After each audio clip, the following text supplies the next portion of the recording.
आज विराट कोहली की इनिंग देख के हर भारतीय फैन यही कह रहा था कि 30 रन और बन जाते। जी हाँ, जिस तरीके की इनिंग आज खेली है, 9000 टेस्ट रन्स 48 के एवरेज से बनाए हैं और उसमें 29 शतक हैं। आज 30वां शतक हो जाता, लेकिन विराट कोहली को ग्लेन फिलिप ने आउट किया और वो भी क्या कमाल ही था। हालांकि उन्होंने रिव्यू लिया लेकिन वो आउट ही हुए।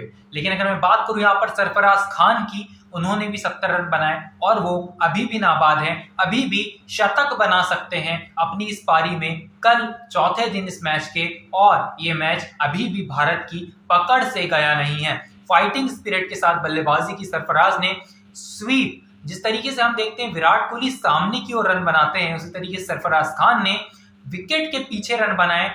जब से उन्होंने एजाज पटेल को स्वीप मारना चालू किया, तब से ही एजाज पटेल की गेंदबाजी रुकवा दी गई। जी हाँ, कप्तान टॉम ब्लंटल ने वहां पर यही किया था कि जब सरफराज खान आए वो हिट करने लगे थे। स्वीप हो, रिवर्स स्वीप हो, चाहे वो बिहाइंड द विकेट हो, वो हिट कर रहे थे। जैसे जैसे वो हिट करते जा रहे थे, एजाज पटेल की गेंदबाजी कम कर दी गई, क्योंकि उससे पहले उन्होंने रोहित शर्मा को आउट किया, जिन्होंने छक्के चौकों में ही डील किया आज और यहां पर अपनी हाफ सेंचुरी पूरी की। लेकिन वो अनफॉर्चुनेट विकेट था। रोहित शर्मा को थोड़ा सा एक सेकंड पहले अगर वो गेंद को देख लेते, शायद वहां पे पैर से उसे रोक लेते, लेकिन वो विकेट पर जाकर लगी और रोहित शर्मा आउट हो गए।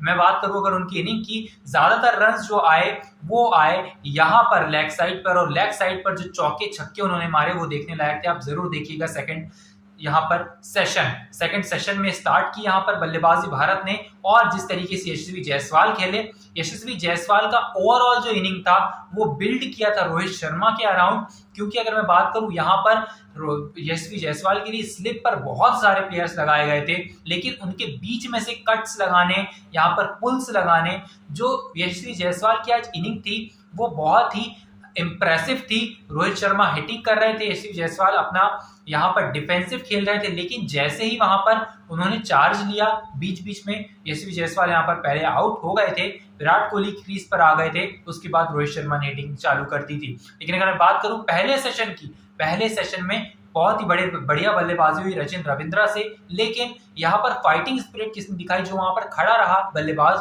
वो टीम सऊदी थे। अब मैं कंपेयर इसलिए कर रहा हूं क्योंकि 9वें नंबर का यहाँ पर बल्लेबाज आएगा बल्लेबाजी करने, गेंदबाज आएगा बल्लेबाजी करने, और बल्लेबाज यहाँ पर ओपनर खेलता रहेगा रचिन रविंद्रा। 134 रन बनाए, बहुत ही तगड़ी बल्लेबाजी की यहाँ पर। लेकिन यहाँ पर टीम सऊदी की फाइटिंग स्पिरिट की वजह से यहाँ पर न्यूजीलैंड ने वो स्कोर अचीव किया। लेकिन हालांकि अगर बात करूं इस फिलहाल इनिंग की, जो कि थर्ड यहाँ पर ये सेशन हुआ था, वहां पर विराट कोहली, सरफराज खान ही दिखाई दिए, और उसके बाद कहीं ना कहीं यहाँ पर मुकाबला स्टम्प्स हो गया डे का, और अब कल हम सरफराज खान को देखेंगे। तो मैं बात करूं यहाँ पर गेंदबाजी की भारत की ओर से, यहाँ पर हमने न्यूजीलैंड के एजाज पटेल की बात कर ली, अब बात कर लेते हैं डीएसपी मोहम्मद सिराज की। जी हाँ, जब सिराज गेंदबाजी कर रहे हैं सब डीएसपी चिल्ला रहे थे, और वो बहुत मजा आ रहा था देखने में क्रिकेट, और जिस तरीके की यहाँ पर स्पिरिट दिखाई सिराज ने और अग्रेसिव तरीके से गेंदबाजी की, वो देखने लायक थी। लेकिन अगर बात करूं यहाँ पर टीम सऊदी की, रचिन रविंद्रा की, दोनों को ही बहुत ही तगड़ी बॉलिंग की, मतलब स्विंग भी दिखाई दे रहा था, सीम भी दिखाई दे रही थी, पकड़ के बिल्कुल रखा हुआ था रचिन रविंद्रा को, और फंस गए यहाँ पर टीम सऊदी उनके हाथों। अगर मैं बात करूं रचिन रविंद्रा की, रचिन रविंद्रा आखिरी में आउट हुए, और एक बहुत ही बढ़िया विकेट यहाँ पर कुलदीप यादव के नाम हुई। कुलदीप यादव, रविंद्र जडेजा, सिराज, इन तीनों ने बहुत ही अच्छी गेंदबाजी की और पकड़ के रखा था यहाँ पर न्यूजीलैंड को। इसी की बदौलत हमें आज यहाँ पर भारत कहीं ना कहीं इस गेम में दिखाई दे रहा है। अगर बात करें बल्लेबाजी की, रोहित शर्मा ने कंट्रीब्यूशन की, विराट कोहली ने कंट्रीब्यूशन की, यहाँ पर कंट्रीब्यूशन की सरफराज खान ने भी, और कल हम उनका शतक एक्सपेक्ट कर सकते हैं। और भी कुछ पॉइंट्स है, पहले सेशन में भारत ने बनाए थे 57 रन, कहीं ना कहीं एजाज पटेल के हाथों ही विकेट लिखी हुई थी, क्योंकि एक बार ऑलमोस्ट यहाँ पर कैच ड्रॉप हो गया था शॉर्ट लेग पर रोहित शर्मा का। और अगर मैं बात करूं यहाँ पर बल्लेबाजी की, तो सरफराज खान ने वो हाईलाइट था इस इनिंग का पूरी, जो उन्होंने अपना सिग्नेचर शॉट खेला, आप भी जानते हैं, बिहाइंड द विकेट। और अगर और की बात करूं, बहुत ही बढ़िया गेंदबाजी रोहित शर्मा के अगेंस्ट की थी। शुरुआत में तो रोहित शर्मा को समझ ही नहीं आ रही थी बॉल, वो जिस तरीके से बाउंसर डाल रहे थे, हाइट बहुत लंबी, केएल राहुल से भी लंबे हैं वो, तो यहाँ पर आकर जब सीने पर बॉल लगती है तो आप समझ जाते हैं हाइट का बहुत फायदा था। हालांकि जब विराट कोहली आए थोड़ा रोक दिया गया, एजाज पटेल को दी गई वहां पर, विराट कोहली भी एक बार फंसी गए थे एजाज पटेल की गेंदबाजी में। तो सबसे अगर स्पिनर ओवरऑल कोई अच्छा गेंदबाजी कर चुका है आज तो वो एजाज पटेल है। और अगर बात करूं यहाँ भारत की ओर से वो कुलदीप यादव है।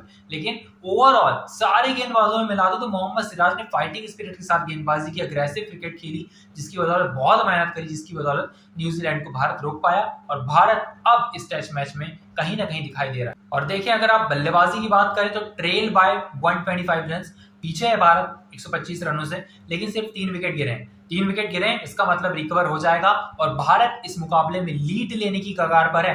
ऋषभ पंत है आपके पास, केएल राहुल है, रविंद्र जडेजा है, रविचंद्रन अश्विन है।